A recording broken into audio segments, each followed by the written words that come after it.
मध्ये चयानमाध्यन्दविकीनरूपं सर्वेश्वरं सर्वगीतावतारं बालं मुकुन्दं मनसा स्मरामि।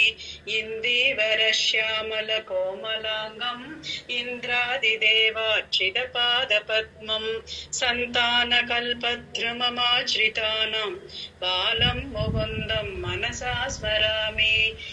लम्बालगं लम्बितहारयष्टिं शृङ्गारलीलाङ्गिततन्तपङ्क्तिं बिम्बाधरं चारुविचालनेत्रं बालं मुकुन्दं मनसा स्मरामि।